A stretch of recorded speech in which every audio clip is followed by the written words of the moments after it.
बिस्मिल्लाहिर्रहमानिर्रहीम। तो आज हम पढ़ेंगे how does NMR work. NMR क्या होता है? ये एक ऑर्गेनिक कंपाउंड्स या किसी भी कंपाउंड को डिटेक्ट करने के लिए यूज़ किया जाता है। इसे क्या कहते हैं? एनएमआर होता है न्यूक्लियर मैग्नेटिक रेजोनेंस। ठीक है, फॉर एग्जांपल क्या होगा कि हमारे पास एक मैग्नेटिक फील्ड होती है, ठीक है, उसके अंदर हम एक न्यूक्लियस को एक उसको कंपाउंड को जो भी होगा उसको प्लेस करेंगे यहाँ पर और फिर देखेंगे कि इसमें क्या होता है। ठीक है, पहले सिंपल प्रोसीजर समझ लेते हैं कि यहाँ पर होगा क्या।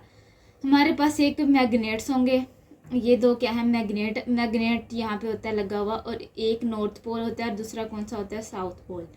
ठीक है, ये है मैग्नेट बार लगे हुए हैं बड़े बड़े। ठीक है, और यहाँ पे एक छोटा सा हम ले लेते हैं एक और न्यूक्लियस। ठीक है, उसके यहाँ पे नॉर्थ पोल होगा और यहाँ पे साउथ पोल ले लें। ठीक है, तो अब देखो यहाँ पे साउथ पोल है और यहाँ पे ऊपर साउथ है और नीचे नॉर्थ पोल है।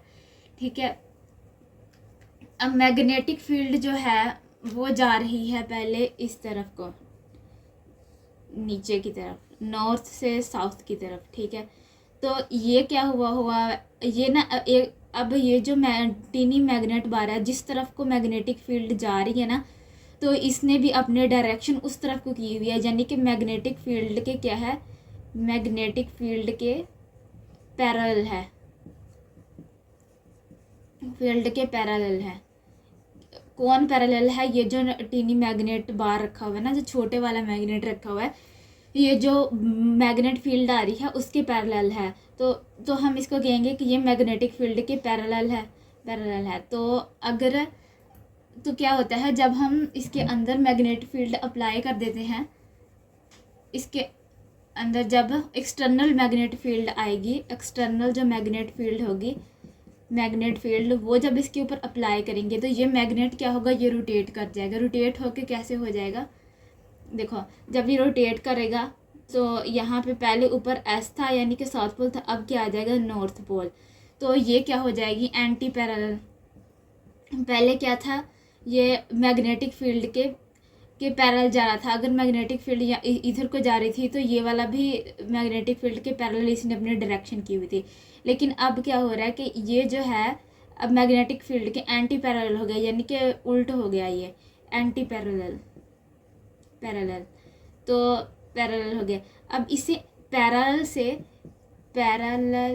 से एंटी पैरेलल में जाने के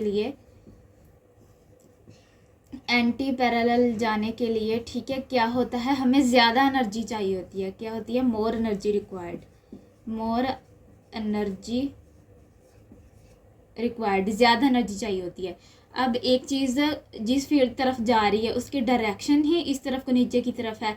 अब जब हमने उसको मोड़ना हो, एक तो उसके ऊपर वो मैग्नेटिक फील्ड अप्लाई हुई है, अब हमने पकड़ के उसको रोटेट करवाना है तो एनर्जी चाहिए होगी ना। अब एक फॉर एग्जांपल एक मैग्नेट किसी भी मेटल के साथ लगा हुआ है, पता है ना, तो जब इसके साथ लगा हुआ है, मैग्नेट लगा हुआ है, ठीक है, इसके ऊपर लगा दिया हमने, ये मेटल है, तो जब मैग्नेट को उठाते हैं ना तो हमें ज़्यादा एनर्जी लगानी पड़ती है ना, क्योंकि हम उसको उसकी डायरेक्शन से, जिस तरफ को अट्रैक्शन हो रही है उसकी मेटल के साथ, जो लोहा जो होता है, तो उसके साथ जो अट्रैक्शन हो रही है, हम उसको उससे दूर लेके जाना चाह रहे हैं, मतलब उसके उल्ट काम चला रहे हैं ना, तो इसलिए हमें ज़्यादा एनर्जी की ज़रूरत होगी। इसी तरह यहाँ पे भी यही बात की गई है कि पैरेलल से एंटी पैरेलल करने के लिए हमें ज़्यादा एनर्जी की ज़रूरत होगी।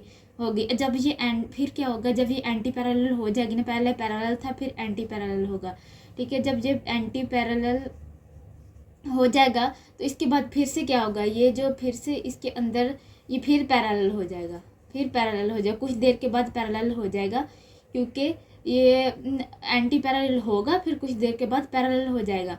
तो इसको क्या कहते हैं? पैरेलल होने के बाद जब एंटी पैरेलल होता है तो इस चीज़ को क्या कहते हैं? रेजोनेंस। ठीक है, रेजोनेंस कहते हैं। तो अभी हमने ये पढ़ा कि इसके एंड पैरेलल से एंटी पैरेलल जाने में ज़्यादा एनर्जी की ज़रूरत होती है, और जो भी ये एंटी पैरेलल हो जाता है तो इसे कहते हैं रेजोनेंस, यानी कि रेजोनेंस इसने शो किया यहाँ पे। और इसी तरह आगे हम देखते हैं।